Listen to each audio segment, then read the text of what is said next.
parti. Voilà. Bonjour tout le monde. Donc aujourd'hui on va faire une vidéo sur une réalisation personnelle. Alors en l'occurrence une boîte pour un jeu de plateau, Warhammer Underworld Shadespire, donc un jeu Game Workshop.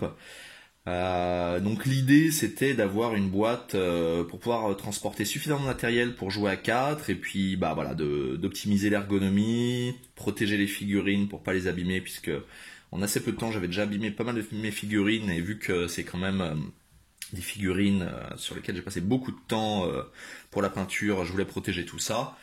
L'idée c'était également de pouvoir avoir bien rangé le deck correspondant à la bande pour pouvoir jouer rapidement, que tout soit bien organisé. Donc voilà, je vais vous ouvrir tout ça et on va découvrir ensemble. Alors, donc j'ai récupéré la couverture du jeu de base que j'ai collée sur la petite trappe coulissante. Voilà. Tac. La boîte, elle est en contreplaqué de 6 à l'extérieur et c'est du médium de 3 mm à l'intérieur. Tout est collé, laqué, laque polyuréthane. À l'extérieur, pour la protection et le système de coulissage, ce sont des cornières en aluminium laquées grises. Donc comme on peut le voir à l'intérieur, il y a plusieurs petits compartiments. Donc hop, je vais reculer ça. Voilà. Tac. Donc compartiment numéro 1. Voilà. On a ici 3 espaces pour les cartes communes. Alors objectif, subterfuge, amélioration. Alors là elles sont vides parce que je n'ai acheté que deux bandes pour l'instant. Donc évidemment ça se remplira au fur et à mesure que j'en achèterai. Ici, hop. Ici on a un petit rack pour tout ce qui est pion. Donc voilà, évidemment là les petits clous c'est juste pour bloquer pour le transport.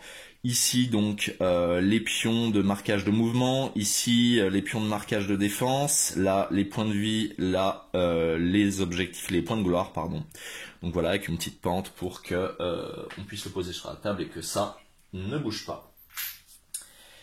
Ici enfin on a 4 petites enceintes. Voilà, j'appelle ça des enceintes, en fait ça sert à lancer les dés, que les dés ne se baladent pas partout. Ça peut paraître un peu gadget, mais je peux vous assurer que, ma foi, c'est fort agréable de jouer avec ça. C'est du petit détail, mais qui fait que voilà, qu'on n'a pas les dés qui tombent par terre toutes les 2 minutes ou qui viennent pousser les personnages sur le plateau.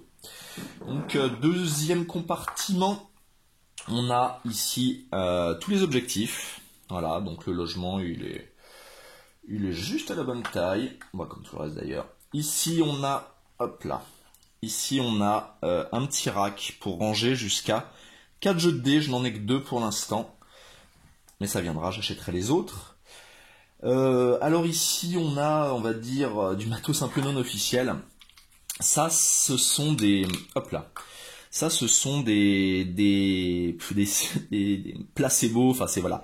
C'est pour remplacer en fait les pions action, parce que dans le jeu de base, il n'y a que 8 pions action pour 2 joueurs, et à ma connaissance, on ne peut pas en acheter séparément, et vu que le but c'est de jouer à 4, il m'en fallait 16. Donc voilà, j'ai fabriqué des petits pions, 4 pions par personne, ça en fait 16. On le retourne pour marquer l'action effectuée. Voilà. Voilà, toujours non officiel. Les ruines, les obstacles en fait de plateau. Hop, ça vient de chez ExyShop.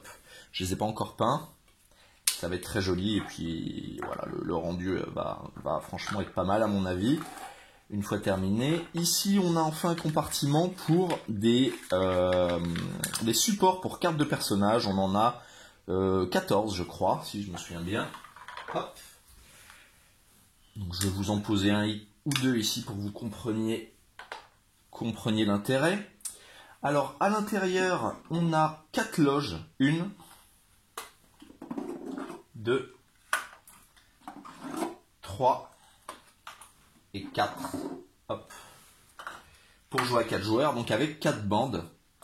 Je vais vous montrer ça. Hop. Donc, bon, alors les cornes, je les ai déjà peints parce que c'est ceux avec lesquels je joue en ce moment. Donc c'est un simple système de petites queues d'aronde voilà, qui permet de le glisser dedans, il est bloqué, comme ça on ne l'abîme plus. À gauche on a le deck complet, avec fiche de personnage, objectif et carte de pouvoir, donc subterfuge et amélioration.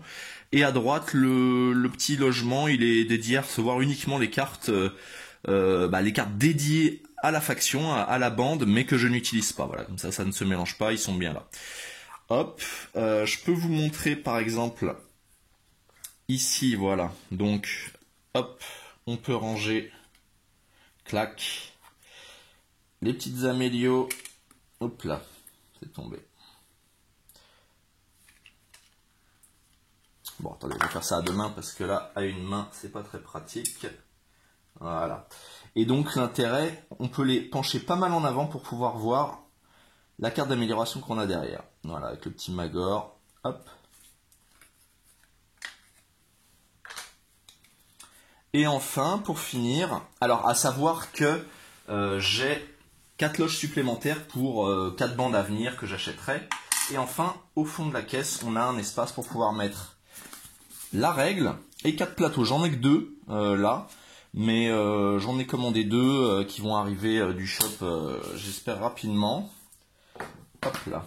Et je vais vous montrer, tiens, les petites ruines, comment ça se marie. Voilà, donc là. Voilà. Donc les ruines qui rentrent quand même assez bien. Alors bon, je sais que c'est pas censé aller là, mais je vous les mets pour que vous puissiez bien voir. Voilà, donc là, il n'y a plus qu'à, hein, comme on dit. Hein. Donc temps estimé, une vingtaine d'heures de travail quand même. Ça m'a pris plus de temps que ce que je pensais. Mais le résultat est assez satisfaisant.